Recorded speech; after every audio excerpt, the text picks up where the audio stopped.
Rajkot AIIMS hospital ફરી એકવાર વિવાદમાં આવી છે। અહીં ફરી એકવાર ભરતી કૌભાંડનો ચોંકાવનારો કેસ સામે આવ્યો છે, જેમાં પૂર્વ ડિરેક્ટર ડોક્ટર સીડીએસ કટોચે પોતાના દિવ્યાંગ પુત્ર ભાવેશ કટોચને મેડિકલ ફિટ બતાવી ક્લાસ 2 અધિકારી તરીકે નિમણૂક અપાવી હોવાનો આરોપ લાગ્યો છે। નોંધનીય છે કે આ પહેલા હોસ્પિટલમાં પૂર્વ વહીવટી અધિકારી જયદેવ વાળાએ પણ ખોટા દસ્તાવેજોના આધારે પોતાના ભાઈને નોકરી અપાવી હોવાની વિગતો બહાર આવી હતી। ત્યારે હોસ્પિટલમાં ઘરના ભૂવા અને ઘરના ડાકલા જેવી પરિસ્થિતિ વર્તાઈ રહી છે। મહત્વનું છે કે ભાવેશ કટોચ 17 વર્ષથી આંચકીની દવાઓ લઈ રહ્યો છે અને આ પહેલા ચાલુ નોકરીએ પણ તેને આંચકી આવવાની ઘટના બની ગઈ હતી અને આ બાબતે એમ્સમાં જ તેમની સારવાર પણ ચાલી રહી છે। આ બાબતે ભાવેશ કટોચ પાસે દિવ્યાંગતા પ્રમાણપત્ર પણ છે, છતાં તેને મેડિકલ ફિટ જાહેર કરવામાં આવ્યો છે, જે સ્પષ્ટપણે લાગવગ અને મિલીભગતના સંકેતો દેખાઈ રહ્યા છે।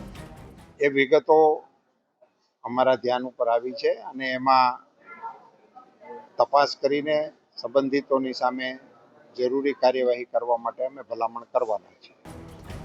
રાજકોટ એમ્સ હોસ્પિટલ ફરી એકવાર વિવાદમાં આવી છે। અહીં ફરી એકવાર ભરતી કૌભાંડનો ચોંકાવનારો કેસ સામે આવ્યો છે, જેમાં પૂર્વ ડિરેક્ટર ડોક્ટર સીડીએસ કટોચે પોતાના દિવ્યાંગ પુત્ર ભાવેશ કટોચને મેડિકલ ફિટ બતાવી ક્લાસ 2 અધિકારી તરીકે નિમણૂક અપાવી હોવાનો આરોપ લાગ્યો છે। નોંધનીય છે કે આ પહેલા હોસ્પિટલમાં પૂર્વ વહીવટી અધિકારી જયદેવ વાળાએ પણ ખોટા દસ્તાવેજોના આધારે પોતાના ભાઈને નોકરી અપાવી હોવાની વિગતો બહાર આવી હતી। ત્યારે હોસ્પિટલમાં ઘરના ભૂવા અને ઘરના ડાકલા જેવી પરિસ્થિતિ વર્તાઈ રહી છે। મહત્વનું છે કે ભાવેશ કટોચ 17 વર્ષથી આંચકીની દવાઓ લઈ રહ્યો છે અને આ પહેલા ચાલુ નોકરીએ પણ તેને આંચકી આવવાની ઘટના બની ગઈ હતી અને આ બાબતે એમ્સમાં જ તેમની સારવાર પણ ચાલી રહી છે। આ બાબતે ભાવેશ કટોચ પાસે દિવ્યાંગતા પ્રમાણપત્ર પણ છે, છતાં તેને મેડિકલ ફિટ જાહેર કરવામાં આવ્યો છે, જે સ્પષ્ટપણે લાગવગ અને મિલીભગતના સંકેતો દેખાઈ રહ્યા છે।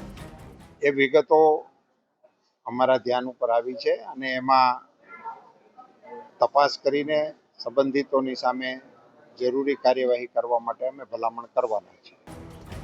રાજકોટ એમ્સ હોસ્પિટલ ફરી એકવાર વિવાદમાં આવી છે। અહીં ફરી એકવાર ભરતી કૌભાંડનો ચોંકાવનારો કેસ સામે આવ્યો છે, જેમાં પૂર્વ ડિરેક્ટર ડોક્ટર સીડીએસ કટોચે પોતાના દિવ્યાંગ પુત્ર ભાવેશ કટોચને મેડિકલ ફિટ બતાવી ક્લાસ 2 અધિકારી તરીકે નિમણૂક અપાવી હોવાનો આરોપ લાગ્યો છે। નોંધનીય છે કે આ પહેલા હોસ્પિટલમાં પૂર્વ વહીવટી અધિકારી જયદેવ વાળાએ પણ ખોટા દસ્તાવેજોના આધારે પોતાના ભાઈને નોકરી અપાવી હોવાની વિગતો બહાર આવી હતી। ત્યારે હોસ્પિટલમાં ઘરના ભૂવા અને ઘરના ડાકલા જેવી પરિસ્થિતિ વર્તાઈ રહી છે। મહત્વનું છે કે ભાવેશ કટોચ 17 વર્ષથી આંચકીની દવાઓ લઈ રહ્યો છે અને આ પહેલા ચાલુ નોકરીએ પણ તેને આંચકી આવવાની ઘટના બની ગઈ હતી અને આ બાબતે એમ્સમાં જ તેમની સારવાર પણ ચાલી રહી છે। આ બાબતે ભાવેશ કટોચ પાસે દિવ્યાંગતા પ્રમાણપત્ર પણ છે, છતાં તેને મેડિકલ ફિટ જાહેર કરવામાં આવ્યો છે, જે સ્પષ્ટપણે લાગવગ અને મિલીભગતના સંકેતો દેખાઈ રહ્યા છે।